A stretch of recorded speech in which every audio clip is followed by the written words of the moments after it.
Para siswa, kita ketemu lagi di hari ini. Dan untuk hari ini kita akan bicara tentang bagian yang kedua, yaitu manusia itu memiliki kelebihan dan kekurangan. Semua orang punya kelebihan dan kekurangan. Nah, maka dengan pelajaran ini kita supaya tahu bahwa kita bisa bersikap untuk mensikapi kelebihan atau kekurangannya. Nah, kompetensi yang harus siswa kuasai nanti adalah mengenal diri dengan segala kelebihan dan kekurangannya, cita-cita dan panggilan hidupnya, sehingga siswa bisa menerima diri sebagaimana adanya.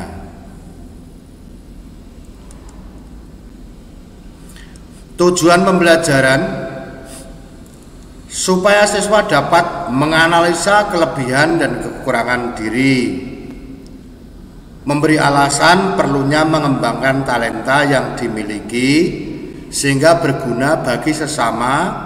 Kalau dalam kitab suci orang Katolik misalnya tertulis dalam Injil Matius bab 25 ayat 14 sampai dengan 30. Untuk yang beragama lain silahkan dalam agama lain nanti dicari.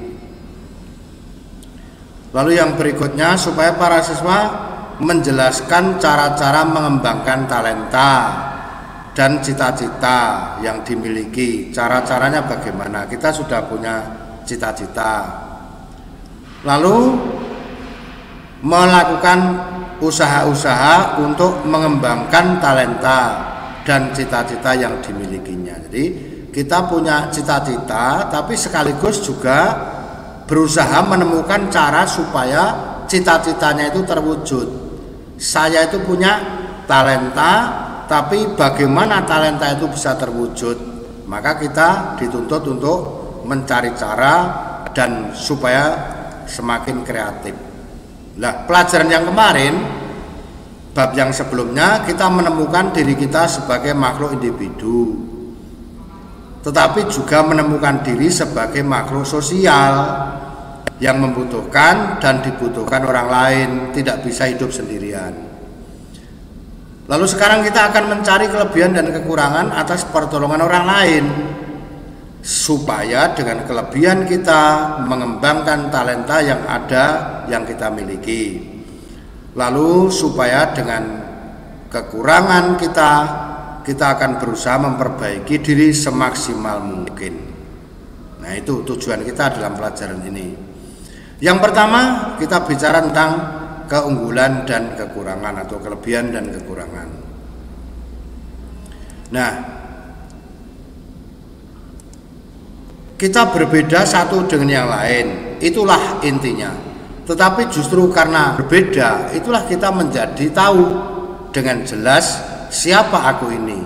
Sebab bila semua orang itu sama seperti kita, berarti tidak bisa mengatakan aku lebih ganteng daripada yang lain. Itu intinya. Orang lain justru kita butuhkan.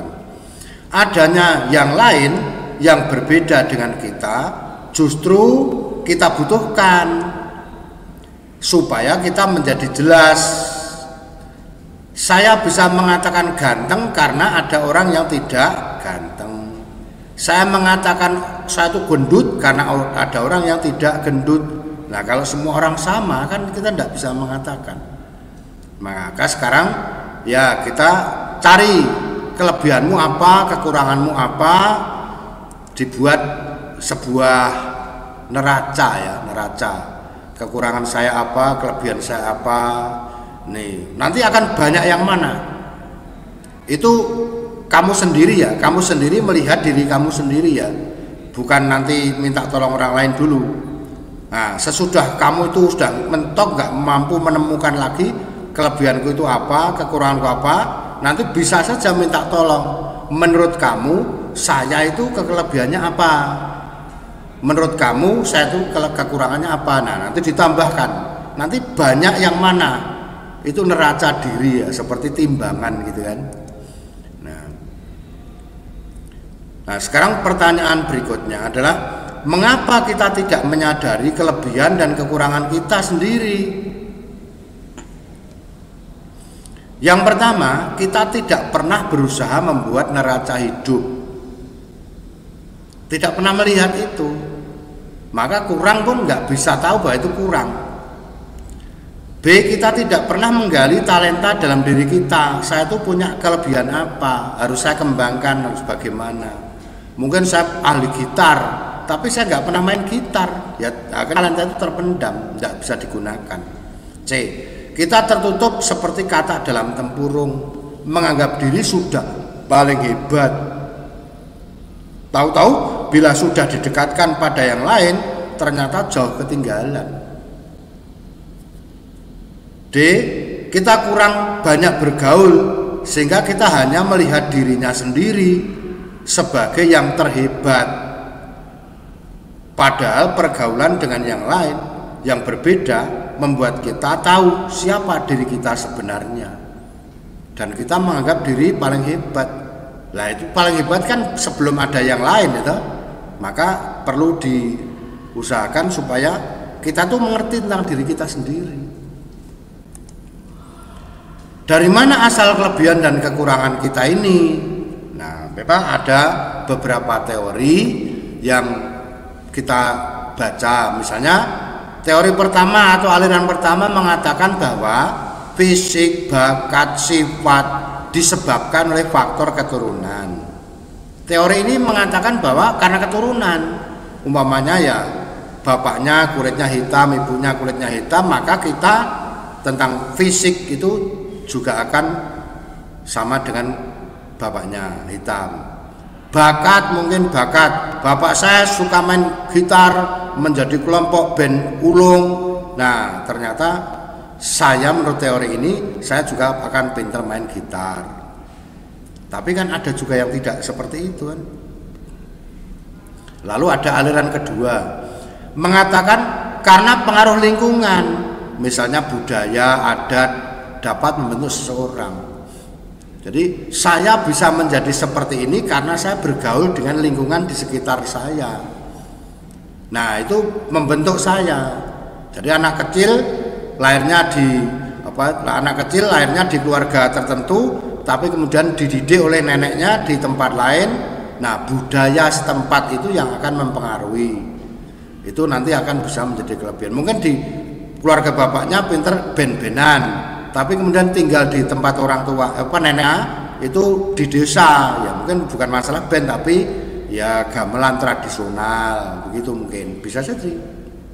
Maka karena itu tidak selalu seperti itu, tidak berjalan seperti itu, ada aliran ketiga yang merupakan jalan tengah, bahwa kita menjadi seperti ini ya bisa terjadi karena lingkungan dan bisa terjadi karena keturunan. Nah maka kita berusaha supaya kita itu sendiri nanti harus pintar memilah-milah. Saya itu punya talenta apa yang harus saya kembangkan gitu. Tapi kalau nanti memang sudah faktanya itu kita nggak ngerti atau kita ngertinya itu jelek semua, nah kita harus bersikap. Sikap menerima diri apa adanya harus dikembangkan. Kita mungkin kekurangan, kita mungkin punya kelebihan, kembangkan. Mungkin kita kurang ini, ya itu yang harus ditutupi. Itu harus menjadi sesuatu yang positif. Kita punya kelebihan adalah potensi atau talenta untuk berkembang di masa depan. Kita harus mendobrak cara lama beralih ke cara baru. Yang pertama terhadap potensi dan keunggulan. Nomor 1, keluarga sering menganggap kita itu anak kecil. Akibatnya tidak ada kesempatan mencoba dan akhirnya tidak biasa apa-apa, atau kita tidak tahu bahwa kita punya kemampuan itu. Jadi dalam keluarga sering tidak diberi kesempatan untuk berkembang. Seorang anak kecil sukanya memperbaiki mobil-mobilan atau merusak tujuannya memasang, tetapi itu mungkin nggak mampu. Nah, orang tua biasanya marah membelikan mobil yang mahal-mahal. Anak justru perlu diberikan mobil yang bisa dibongkar dipasang, karena anak itu di situ latihan. Lah, orang tua yang nggak ngerti tentang pendidikan anak biasanya kemudian karena punya duit banyak lalu membelikan mobil-mobilan yang mahal, harapannya supaya tidak dirusak. Sementara itu anak pengen merusak, pengen membongkar, pengen memperbaiki. Nah, akhirnya dimarahi. Lalu yang kedua, masyarakat kurang memberi kesempatan kepada pemuda untuk berperan. Akibatnya pemuda tidak berkembang karena tidak pernah mencoba. Nah, inilah generasi tua mestinya nanti akan memberi kesempatan berperan kepada kaum muda supaya kaum mudanya maju. Gitu ya. Dan pisah. Tapi kalau dari awal sampai akhir kok dikerjakan oleh kaum tua, maka nanti yang muda-muda tidak bisa apa-apa.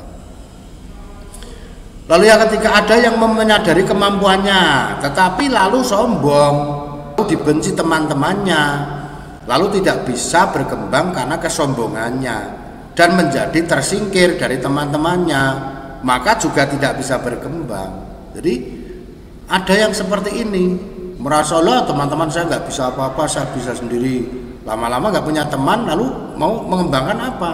Membentuk satu grup band. Memang tidak semuanya pinter, tetapi kalau bisa gitar saja tanpa ada yang ngebass, tanpa ada yang ngedrum, ya nggak jadi band itu. Maka ya harus mau kerjasama walaupun tidak semuanya bisa seimbang dan pandainya sama. Lalu terhadap terhadap kekurangan atau cacat kita bagaimana seharusnya? Kalau kita ternyata menemukan sesuatu dalam diri kita itu punya sesuatu yang tidak baik, nah terus mau bagaimana? Yang pertama, sadari bahwa kita punya kekurangan. Kita harus tahu, oh saya itu punya kekurangan ini ya. Iya, itu harus diakui. Kalau tidak mau mengakui itu nggak bisa maju. Saya punya kekurangan ini. Saya mungkin kekurangannya tidak berani bicara di depan umum. Itu harus diketahui. Kalau sudah ketahuan, maka pasti akan berusaha. Lalu gunakan kekurangan itu sebagai keunggulan. Saya akan bekerja sebaik-baiknya, saya akan berlatih sebaik-baiknya. Nah, itu nanti akan bisa teratasi. Tidak boleh menjadi minder, melainkan menjadi pemicu untuk mencari keunggulan di bidang lain. Itu. Mungkin saya memang minder dalam bicara depan umum, tetapi saya pintar dalam matematika, saya pintar dalam tulis-menulis. Ya nggak usah bicara depan umum kalau memang begitu, tapi diungkapkan dengan cara tulis-menulis. Gitu. Nah, sekarang yang kedua, keberadaan diri di dalam kitab suci. Apakah dalam kitab suci diceritakan tentang seperti itu? Satu, sebagaimana gambaran bagaimana dalam diri manusia itu mempunyai kekurangan dan kelebihan bisa dibaca dalam kitab suci itu. Lalu dua, untuk yang Islam bisa juga nanti mencari di kitab suci masing-masing di Al-Quran, yang Hindu di Hindu, itu bisa dicari di masing-masing. Bahwa manusia diciptakan oleh Tuhan dengan kekurangan dan kelebihan.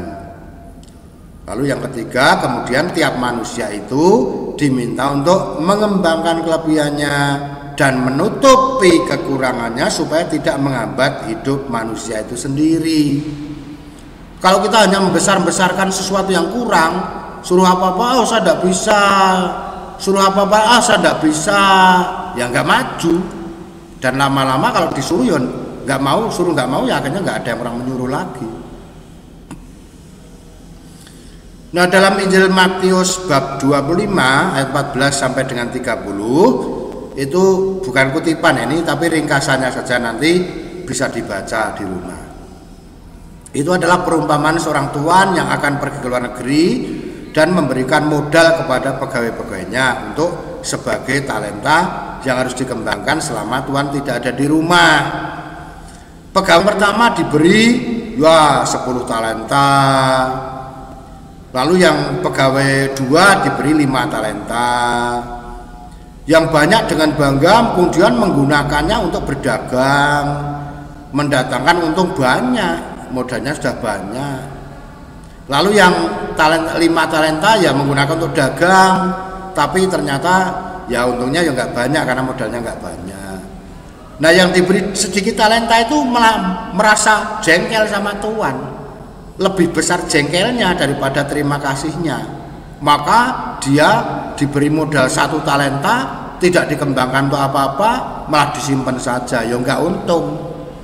Nah suatu saat tuannya pulang, yang diberi 10 talenta lapor, "Tuan, ini uang titipkan pada saya pakai untuk dagang dan untung." Wah, untungnya besar, tuannya seneng. Lalu yang diberi 5 talenta, "Tuan, ini saya modalnya segini, saya pakai untuk berdagang dan untung, ini untungnya silahkan diambil." Seneng juga. Nah terhadap yang satu, ya Tuan cuman memberi saya 1, ya Tuan itu orang yang jelek, malah menjelek-jelekan tuannya.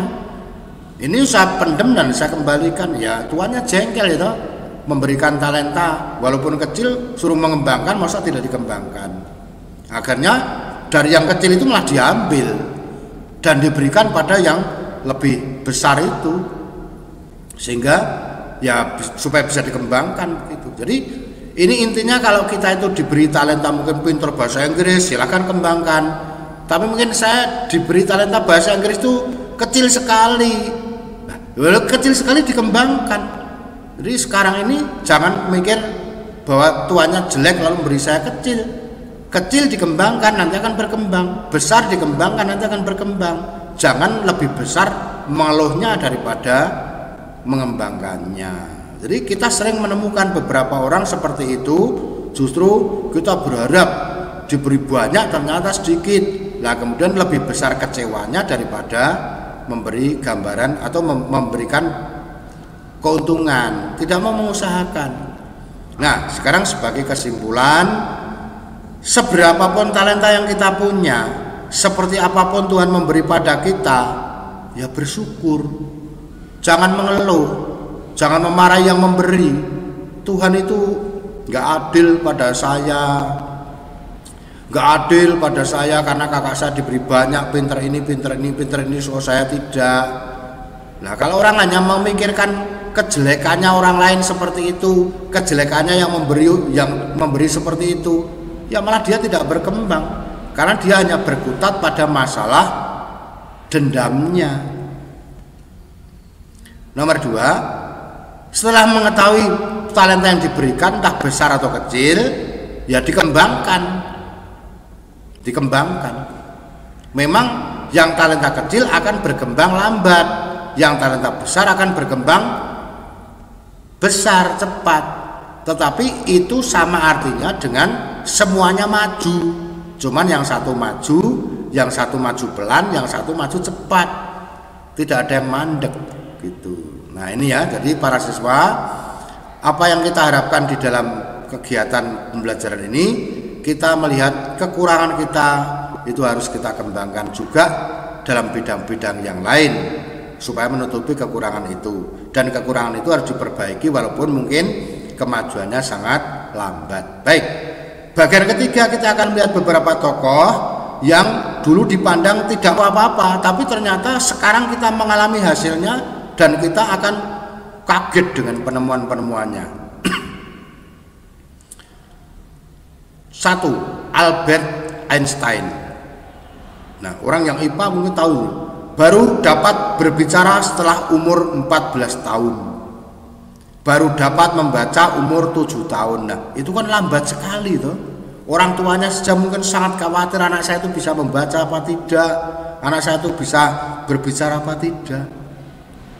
Kita biasanya punya adik 1 tahun udah bicara dan 1 tahun udah berjalan ya. Ini 4 tahun. Namun ternyata mempunyai talenta luar biasa dan disegani sepanjang masa sampai zaman kita, khususnya bidang fisika. Umur 26 tahun menemukan teori relativitas khusus tahun 1905, dan pada umur 37 tahun menemukan teori relativitas umum tahun 1916.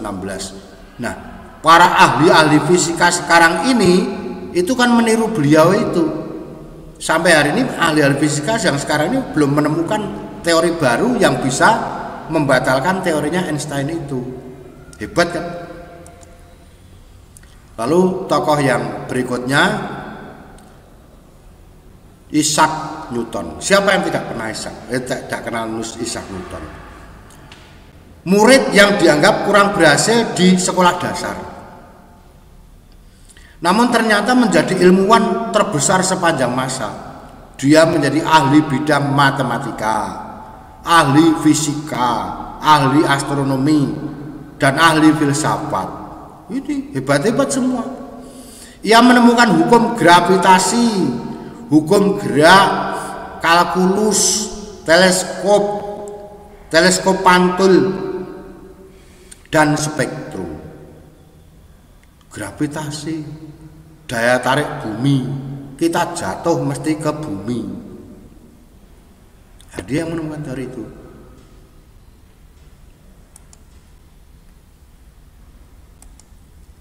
Werner von Braun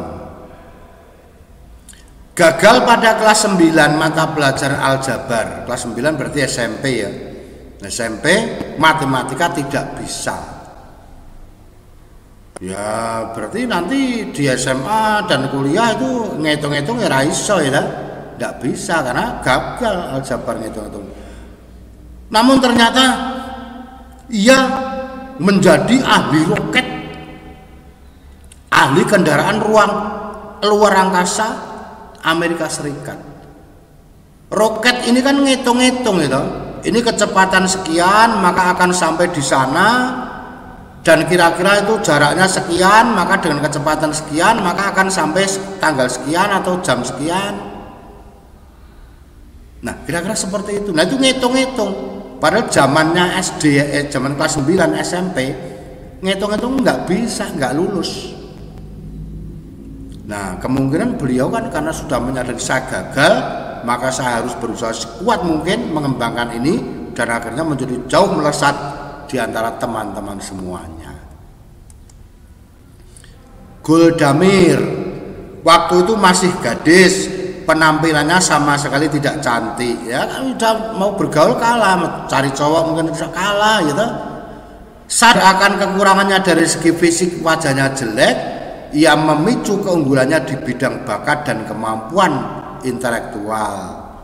Tidak usah menyesali wajah saya jelek, tidak usah memarahi Tuhan memberi saya wajah jelek. Sekarang yang bisa saya ubah apa? Enggak usah wajah. Ia menjadi Perdana Menteri wanita pertama di Israel dan sangat terkenal kemampuannya sebagai negawati. Itu. Jadi dia enggak menyesali apa yang dimiliki sebagai sesuatu yang kurang atau jelek, tetapi enggak usah berpikir itu, dia mengembangkan dalam bidang lain. Hal-hal berikut silahkan dipikirkan dalam hidupmu. Nomor 1, bagaimana mensikapi keunggulan dan kekuranganku? Bagaimana aku cara mengembangkan talentaku? 3, bagaimana cara aku menghilangkan rasa rendah diri karena kekuranganku? Apa sikap Anda setelah mengetahui kelebihan dan kekurangan? Apa saya hanya mengurung diri, apa saya menjadi lebih semangat? Nah seperti itu. Lalu langkah-langkah apa yang harus Anda persiapkan untuk itu? Jadi saya pengen mencapai itu, maka saya harus menyiapkan langkah-langkahnya. Pertama ini. Nah, itu harus punya program. Demikian para siswa, untuk bahan ini cukup sekian saja, supaya nanti videonya tidak terlalu panjang juga. Kalau nanti mungkin ada pertanyaan, bisa ditulis di bawah video ya, komentar, tanya tentang ini, boleh nanti dijawab di sana, menjadi bahan diskusi, supaya nanti langsung tertulis di sana, kelihatan apa masalahnya yang belum jelas.